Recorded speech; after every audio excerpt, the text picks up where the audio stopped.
నమస్కారం. SR TV news కి స్వాగతం. హెడ్లైన్ చూద్దాం.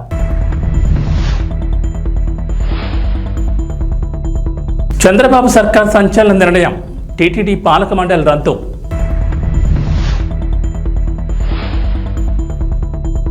ఏపీకి కేంద్రం గుడ్ న్యూస్, ఆంధ్రప్రదేశ్కు కేంద్ర బడ్జెట్లో ప్రాధాన్యం.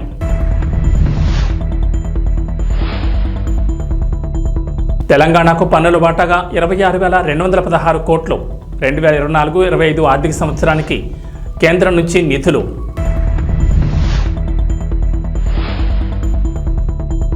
ఏపీకి తెలంగాణకు రెయిన్ అలర్ట్, పలు జిల్లాల్లో భారీ వర్షాలు. తిరుమల తిరుపతి దేవస్థానం పాలక మండలి రద్దయింది. గత వైఎస్ఆర్సీపీ ప్రభుత్వం మొత్తం 24 మంది సభ్యులతో కూడిన పాలక మండలిని ఏర్పాటు చేసింది.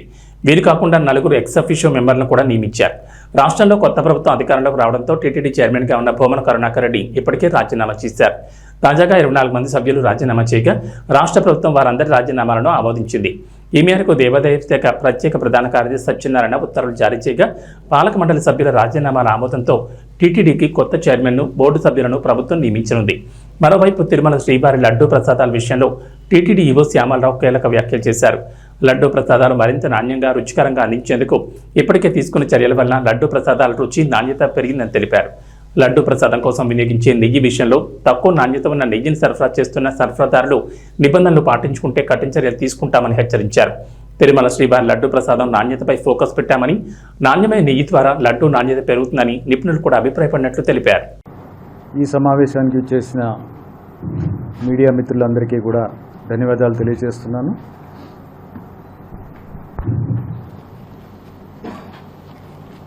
గత నెల రోజులుగా లడ్డూ నాణ్యత పెంచడానికి ఏం చేయాలనేది టీటీడీ ఎక్సర్సైజ్ చేస్తుంది. దాంట్లో భాగంగా ఎక్స్పర్ట్స్ అందరితో, అలాగే లడ్డూ పోర్టు స్టాఫ్తో, ఇంతకుముందు చేసిన వాళ్ళు, లడ్డూ పోర్టులో పనిచేసిన వాళ్ళు, ఇంతకుముందు క్వాలిటీ చూసిన వాళ్ళందరితో కూడా కారణం ఏంటి, ఏం చేస్తే బాగుంటుంది, ఏం చేస్తే ఇంప్రూవ్ అవుతుంది క్వాలిటీ అనేది చర్చించడం జరిగింది. తర్వాత వాళ్ళు కొన్ని సజెషన్స్ ఇవ్వడం జరిగింది. దాంట్లో ముఖ్యంగా మనం వాడే నెయ్యి, కౌగి ఆవు నెయ్యి ఏదైతే వాడుతున్నామో ఆ క్వాలిటీ ఇంప్రూవ్ అవ్వాలి. ఆ క్వాలిటీ ఇంప్రూవ్ అయ్యేదాకా మనం ఏం చేసినా సరే పెద్దగా ఇంప్రూవ్మెంట్ ఉండదు అనేది వాళ్ళు చెప్పడం జరిగింది. ఆ విధంగానే కొన్ని శాంపిల్స్ తయారు చేస్తే అది కరెక్టే. సో తర్వాత ఈ కౌగి ప్రొక్యూర్మెంట్లో ఏమిటి ఇష్యూస్ అనేది చూస్తే కొన్ని బేసిక్ ఇష్యూస్ ఉన్నాయి. వాటిని అడ్రస్ చేస్తే కానీ మనకి కౌగి అనేది క్వాలిటీ అనేది ఇంప్రూవ్ కాదు. ముఖ్యమైనది ఏంటంటే మనకి ఇక్కడ ల్యాబ్ ఫెసిలిటీ సరిగ్గా లేకపోవడం అనేది ఒక ముఖ్యమైన లోపం. మనకి ల్యాబ్ ఉంది కానీ గీని బేసిక్ టెస్టింగ్స్ చేయడానికి ఉపయోగపడుతుంది, కానీ అడల్ట్రేషన్ టెస్టింగ్ చేయడానికి సరైన ఎక్విప్మెంట్ లేదు. 2 ఎక్విప్మెంట్ కావాలి. సో ఆ ఎక్విప్మెంట్ ఇక్కడ లేదు. దానివలన మనం అది చేయలేకపోతున్నాం. కాకపోతే బయట ల్యాబ్స్కి పంపించాల్సి వస్తుంది, కానీ మనం రోజు ట్యాంకర్స్ 2 ట్యాంకర్స్ దాకా అలా అవసరం ఉంటుంది. మనకి కంటిన్యూస్గా రిక్వైర్మెంట్ ఉంటుంది కాబట్టి కొంత ఇబ్బంది ఉంది. అది చేయలేకపోతున్నాం కాబట్టి సప్లయర్స్ అడ్వాంటేజ్ తీసుకోవడం ఒకటి కనిపిస్తుంది. తర్వాత ప్రొక్యూర్మెంట్ సిస్టమ్ కూడా మనకి ఇబ్బందులు ఉన్నాయి.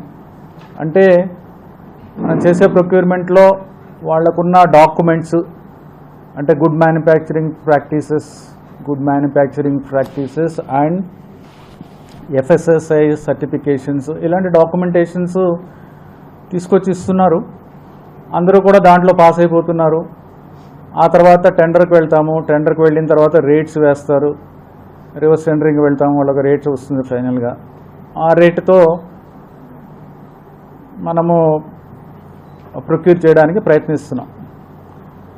ఆ రేటు కాంపిటేటివ్ రేట్లో అంత అంటే దీనివల్ల ఏంటంటే క్వాలిటీ ఉన్నా లేకపోయినా ఈ సర్టిఫికేషన్స్ పెద్ద ఉపయోగం లేదనేది ఒకటి అబ్జర్వ్ చేశాము. ఏంటంటే సర్టిఫికేషన్స్ అందరికీ ఉంటున్నాయి, కానీ యాక్చువల్గా ఆన్ గ్రౌండ్ వాడు చెయ్యగలడా, చేసే కెపాసిటీ ఉందా, లేకపోతే బయట నుంచి తీసుకొచ్చి ఇచ్చి మనకి సప్లై చేసేస్తాడా, అంటే ఏదో సబ్ కాంట్రాక్ట్ లాగో లేకపోతే వేరే దగ్గర కొనేసి మనకి ఇచ్చేస్తాడా అదే గీని అనేది మనకి డౌట్స్ రావడానికి అవకాశం ఉంది. ఎందుకంటే వాడి దగ్గర కెపాసిటీ, వాడికున్న క్వాలిటీ అవన్నీ కూడా అసర్టైన్ చేసే సిస్టమ్ లేదు.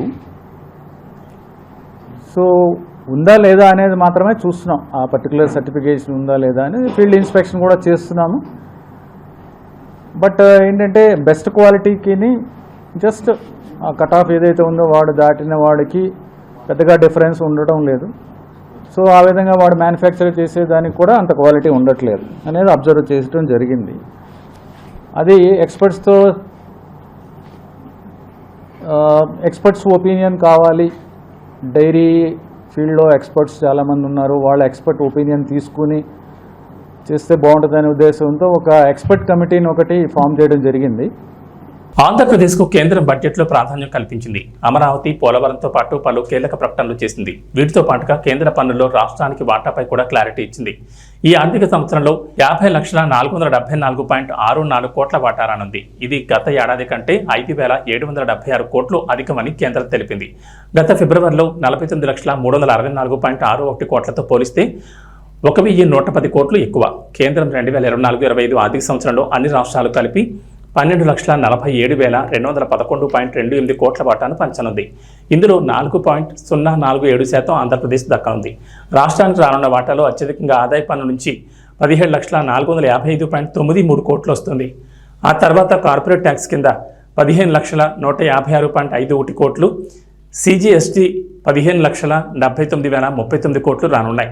అలాగే ఏపీకి సంబంధించి కస్టమ్స్ 2,228.46 కోట్లు, ఎక్సైజ్ డ్యూటీ 469.73 కోట్లు, సర్వీస్ ట్యాక్స్ 1.66 కోట్లు, ఇతర పన్నులు సుంకాల కింద 82.96 కోట్లు రానుంది. మరోవైపు ఏపీకి సంబంధించి అంశాలపై కేంద్ర ఆర్థిక మంత్రి నిర్మలా సీతారామన్ కీలక ప్రకటన చేశారు. బడ్జెట్ తర్వాత మీడియాతో మాట్లాడిన నిర్మల, ఆంధ్రప్రదేశ్కు అతి ముఖ్యమైన పోలవరం ప్రాజెక్టు, రాజధాని అమరావతి నిర్మాణాలకు కేంద్రం కట్టుబడిందన్నారు. పోలవరం జాతీయ ప్రాజెక్టు కాబట్టి బాధ్యత కేంద్రంపై ఉందన్నారు. 2014లో ఒప్పందం ప్రకారం ఈ ప్రాజెక్టు పనులను ఆంధ్రప్రదేశ్ ప్రభుత్వం చేపడుతోందని, ప్రాజెక్టు నిర్మాణం మొదలుపెట్టిన తర్వాత సహాయ పునరావాసంపై కొత్తగా కొన్ని సమస్యలు వచ్చాయన్నారు. కేంద్రం అంగీకరించిన షరతులకు ఎంతవరకు డబ్బులు ఇవ్వాలో అన్ని ఇస్తామన్నారు. డెఫినెట్ గా వాళ్ళకి అసిస్టెన్స్ ఇవ్వాలి. ఇప్పుడు నేను చెప్పిన 15,000 కోట్లు వరల్డ్ బ్యాంక్ అసిస్టెన్స్ తోటి మేము వాళ్ళకి తెప్పిస్తున్నాం. దానికి కౌంటర్ పార్ట్ ఫండింగ్ కూడా ఉంటుంది. కానీ ఇవాళ స్టేట్ పొజిషన్ ఎలా ఉంది, అది ఎట్లాగా వాళ్ళు ఇస్తారా ఇవ్వలేరా, అది మేము సెంటర్ నుంచి గ్రాంట్ ఇచ్చుకుంటామా, ఇవన్నీ చూసి వాళ్ళతోటి మాట్లాడుకొని చేస్తాం. తెలంగాణ రాష్ట్రానికి పన్నుల వాటాగా కేంద్రం నిధులు కేటాయించింది. 2024-25 ఆర్థిక సంవత్సరానికి 26,216 కోట్లు కేంద్రం నుంచి అందనున్నాయి. గత ఏడాది కంటే 3,000 కోట్ల అదనంగా పన్నుల వాటా అందనుంది. రాష్ట్రానికి పన్నుల వాటాగా గత ఏడాది 23,216 కోట్లు రాగా ఈసారి ఆ మొత్తం 26,216 కోట్లు పెరిగింది. ఇవే కాకుండా 15వ ఆర్థిక సంఘం నిధులు 2,273 కోట్లు కూడా ప్రస్తుత ఆర్థిక సంవత్సరంలో కేంద్రం నుంచి రాష్ట్రానికి రానున్నాయి. ఇవే నిధుల్లో 1,477 కోట్లు గ్రామీణ స్థానిక సంస్థలకు అందనుండగా పట్టణ స్థానిక సంస్థలకు 796 కోట్లు అందనున్నాయి. స్మార్ట్ సిటీల ప్రాజెక్టును కొనసాగించడానికి 2,236 కోట్లను కేటాయించింది. ఈ నిధుల ద్వారా స్మార్ట్ సిటీలైన వరంగల్, కరీంనగర్లకు లబ్ధి చేకూరనుంది. కేంద్రం ఇచ్చే 26,216 కోట్ల పన్నుల వాటా ఈ ఏడాది ఫిబ్రవరిలో ప్రవేశపెట్టిన ఓట్ ఆన్ అకౌంట్ బడ్జెట్లో చూపిన లెక్కల కంటే 577 కోట్లు ఎక్కువ ఉంది. కార్పొరేట్ పన్ను రూపంలో 7,872.25 కోట్లు, ఆదాయ పన్ను కింద 9,66.56 కోట్లు, సెంట్రల్ జీఎస్టీ కింద 7,832.19 కోట్లు, ఎక్సైజ్ డ్యూటీ కింద 243.98 కోట్లు, కస్టమ్స్ కింద 1,157.45 కోట్లు, సర్వీస్ ట్యాక్స్ కింద 86 లక్షలు, ఇతర పన్నులు సుంకాల కింద 43.09 కోట్ల వాటా లభించనుంది. సింగరేణి గనుల సంస్థకు కేంద్రం 1,600 కోట్లు కేటాయించింది. అయితే గత బడ్జెట్తో పోలిస్తే కేటాయింపులు 50 కోట్ల మేర తగ్గాయి. హైదరాబాద్కి ఐఐటీకి 122 కోట్ల కేటాయించారు. గత ఏడాది బడ్జెట్లో 522 కోట్లు కేటాయించగా ఈసారి కేటాయింపులు 400 కోట్లు తగ్గాయి. హైదరాబాద్లోని అటమిక్ మినరల్స్ డైరెక్టరేట్కు 352.81 కోట్ల నిధులు కేటాయించారు. గతం కంటే 12 కోట్లు అధికంగా కేటాయించారు. ఈరోజు కేంద్ర ప్రభుత్వం ప్రవేశపెట్టిన వికసిత్ భారత్ 2047 బడ్జెట్లో తెలంగాణ రాష్ట్రం పట్ల వివక్ష ప్రదర్శించడం కాదు, కక్షాపూరితంగా వ్యవహరించడంగా తెలంగాణ రాష్ట్ర ప్రజలు భావిస్తున్నారు. బడ్జెట్ మొత్తం సారాంశాన్ని చూస్తే మొత్తం బడ్జెట్లో తెలంగాణ అనే పదాన్ని నిషేధించిండ్రు. ఆంధ్రప్రదేశ్కు రాజధాని నిర్మించడానికి, ఆంధ్రప్రదేశ్కు పోలవరం నిర్మించడానికి, ఎన్ని రకాలుగా ఆంధ్రప్రదేశ్కు నిధులను కేటాయించాలనో అన్నిటికీ ఆంధ్రప్రదేశ్ పునర్విభజన చట్టాన్ని ప్రస్తావిస్తూ ఆ నిధుల కేటాయించడానికి ఒక అవకాశంగా తీసుకున్నారు. ఆంధ్రప్రదేశ్కి ఇచ్చే నిధులను ఆంధ్రప్రదేశ్కు ఎందుకు ఇస్తున్నారని మేము అడగడం లేదు. పునర్విభజన చట్టంలో భాగంగా ఆంధ్రప్రదేశ్కు నిధులు ఇచ్చినప్పుడు పునర్విభజన చట్టంలో భాగంగా తెలంగాణకు నిధులు ఇవ్వాలన్న బాధ్యత కేంద్ర ప్రభుత్వానికి లేదా? సాగునీటి ప్రాజెక్టులలో పాలమూరు రంగారెడ్డి ఎత్తిపోతలకు కేంద్ర ప్రభుత్వం పోలవరంకి ఏ విధంగా నిర్మాణానికి సహాయం అందిస్తున్నారో ఆ విధంగా నిధులను కేటాయించాలన్న ఆలోచన కానీ మీకు నమోమి గంగే. ఆంధ్రప్రదేశ్లో శాంతి భద్రతలు క్షీణించాయంటూ వైఎస్ఆర్సీపీ ఢిల్లీలో ఇవాళ ధర్నా చేస్తోంది. మంగళవారమే ఆ పార్టీ అధినేత వైఎస్ జగన్, ఎమ్మెల్యేలు, ఎమ్మెల్సీలు పార్టీ నేతలు హస్తను చేరుకున్నారు. అయితే ఆసక్తికరంగా వైఎస్ఆర్సీపీకి చెందిన ఇద్దరు ఎమ్మెల్సీలు మంగళవారం శాసనమండలికి హాజరయ్యారు.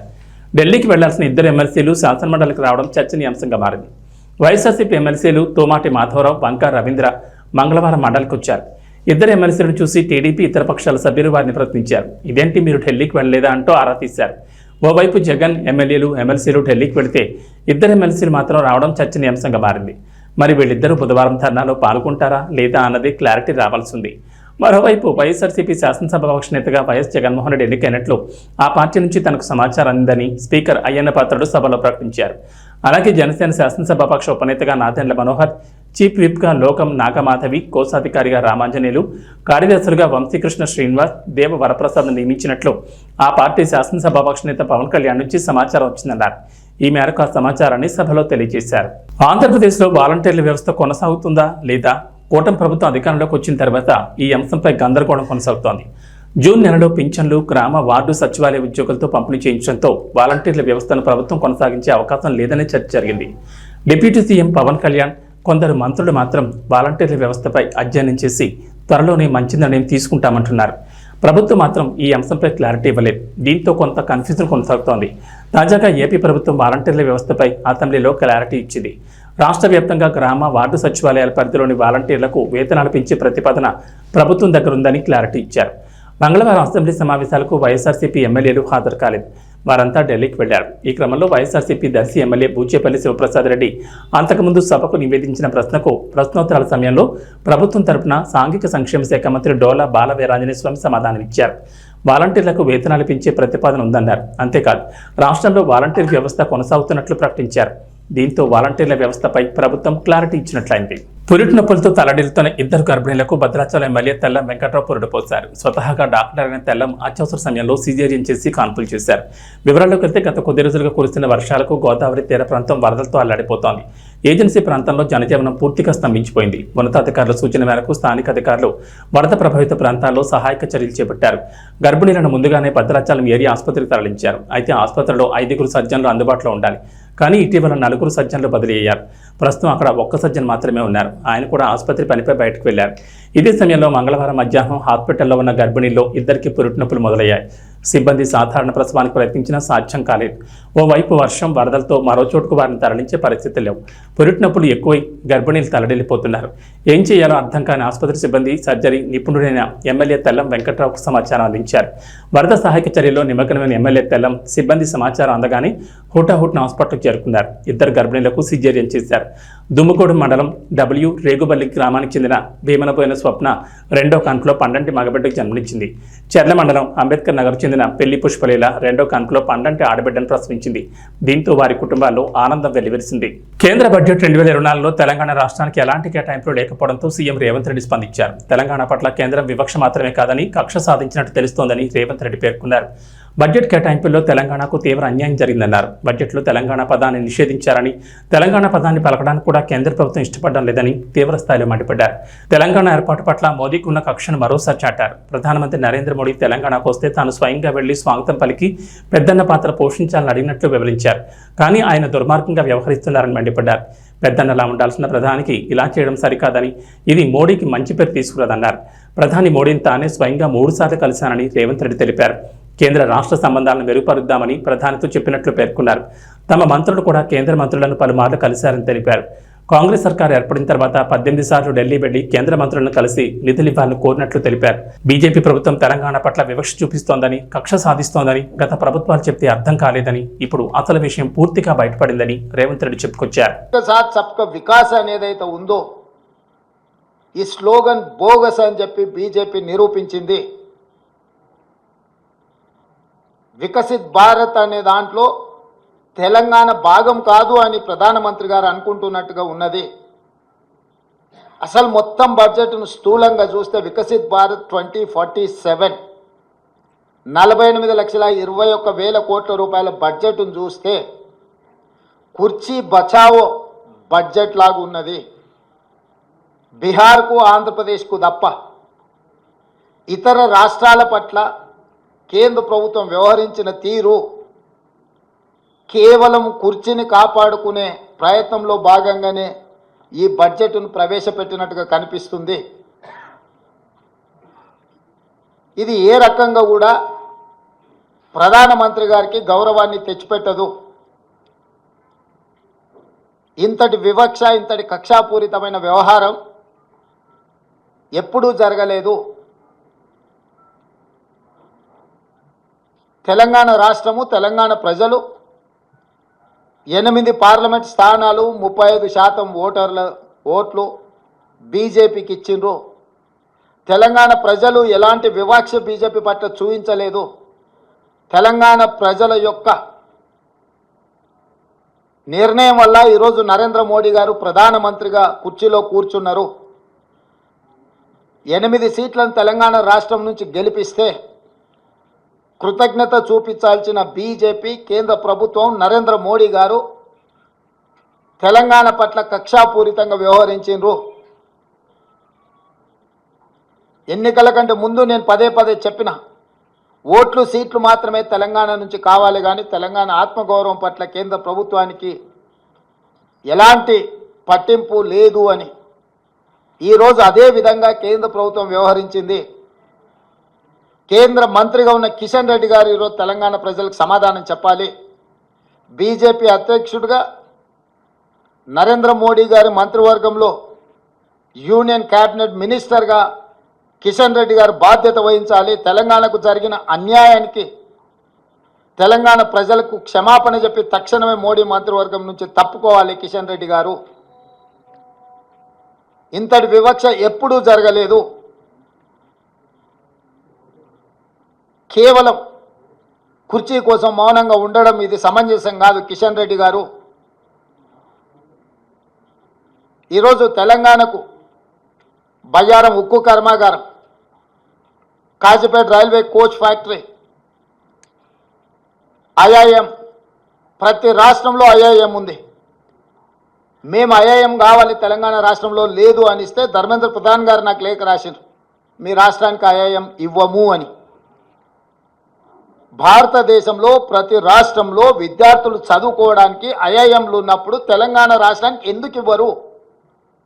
నేను ప్రధానమంత్రి గారిని కలిసి స్వయంగా ఐఐఎంకు లెటర్ ఇస్తే ప్రధానమంత్రి గారు సంబంధిత శాఖ మంత్రికి పంపిస్తే ధర్మేంద్ర ప్రధాన్ గారు నాకు లేఖ రాసిండ్రు 3 రోజుల క్రితం, మీ తెలంగాణ రాష్ట్రానికి ఐఐఎం ఇవ్వము అని. ఎందుకు ఇవ్వరు? ఐఐఎం మనకి ఇవ్వనప్పుడు కిషన్ రెడ్డి గారు ఎందుకు కొనసాగుతున్నాడు కేంద్ర మంత్రిగా? పాలమూరు రంగారెడ్డి ఎత్తిపోతలకు కేంద్ర ప్రభుత్వం ఎందుకు నిధులు ఇవ్వను అంటుంది? పోలవరం నిర్మాణానికి 1000 కోట్ల రూపాయలు ఇచ్చే కేంద్ర ప్రభుత్వం ఎందుకు పాలమూరు రంగారెడ్డి ఎత్తిపోతలకు కేంద్ర ప్రభుత్వం ఆర్థిక సహాయం చేయనంటుంది? అమరావతి నిర్మాణానికి 1000 కోట్ల రూపాయలు ఇస్తా అంటున్న కేంద్ర ప్రభుత్వం హైదరాబాద్ నగరంలో మెట్రో విస్తరణకు కానీ, మూసీ రివర్ డెవలప్మెంట్ ఫ్రంట్కు కానీ, రీజనల్ రింగ్ రోడ్ కోసం కానీ వరంగల్లో, ఆదిలాబాదులో ఏర్పాటు చేయాలనుకుంటున్న ఎయిర్పోర్టులకు ఎందుకు ప్రత్యేకంగా నిధులు ఇవ్వరు అని చెప్పి కేంద్ర ప్రభుత్వాన్ని తెలంగాణ రాష్ట్ర ప్రభుత్వం ప్రశ్నిస్తున్నది. పాన్ ఇండియా స్టార్ ప్రభాస్ ప్రధాన పాత్రలో నటించిన కల్కి 2898 AD బాక్సాఫీస్ దగ్గర ప్రబంధన సృష్టిస్తోంది. ఇప్పటికే ఈ చిత్రం 1000 కోట్ల క్లబ్లో చేరిన సంగతి తెలిసిందే. ఇక డీసెంట్ ఆక్యుపెన్సీతో థియేటర్లలో 25 రోజులు కూడా పూర్తి చేసుకుంది. ఈ mytho science fiction drama Amitabh Bachchan, Kamal Haasan వంటి దిగ్గజ నటులతో యంగ్ డైరెక్టర్ నాగాశ్విన్ తెరకెక్కించిన ఈ విజువల్ వండర్ ఆడియన్స్ ను బాగా ఆకట్టుకుంటోంది. బాహుబలి 2 తర్వాత ప్రభాస్ కి మళ్ళీ ఆ రేంజ్ బ్లాక్ బస్టర్ ఇచ్చింది మాత్రం ఈ సినిమానే. మరి అలాంటి ఈ చిత్రంలో బాహుబలి 2లో కొన్ని సీన్లు ఉన్న సంగతిని మీరు గమనించారా? బాహుబలి 2లోని యాక్షన్ సీన్లు ఆడియన్స్ కి గూస్ బంప్స్ తెప్పించేలా ఉంటాయి. ఇప్పటికీ ఎన్నిసార్లు చూసినా మళ్ళీ చూడాలనిపిస్తుంది. అలాంటి సినిమాలోని కొన్ని ఐకానిక్ యాక్షన్ సీన్లను కల్కిలో రిక్రియేట్ చేశారు నాగాశ్విన్. ముఖ్యంగా కల్కి 2898 AD క్లైమాక్స్లో వచ్చే చివరి 15 నిమిషాలు బాహుబలి 2 రిఫరెన్స్ సీన్ కనిపిస్తాయి. బాహుబలి 2ని ఆడియన్స్ ఎంతగా ఎంజాయ్ చేశారో కల్కిలో ఈ యాక్షన్ సీన్లను కూడా అదే రేంజ్లో చూశారు. మొత్తం 5 సీన్లు కల్కిలో రీక్రియేట్ చేశారు నాగాశ్విన్.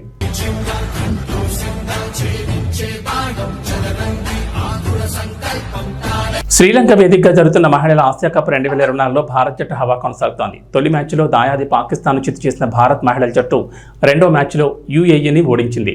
తాజాగా మంగళవారం జరిగిన ఈ మ్యాచ్లో నేపాల్ను చిత్తు చేసి హ్యాట్రిక్ విజయాన్ని నమోదు చేసింది.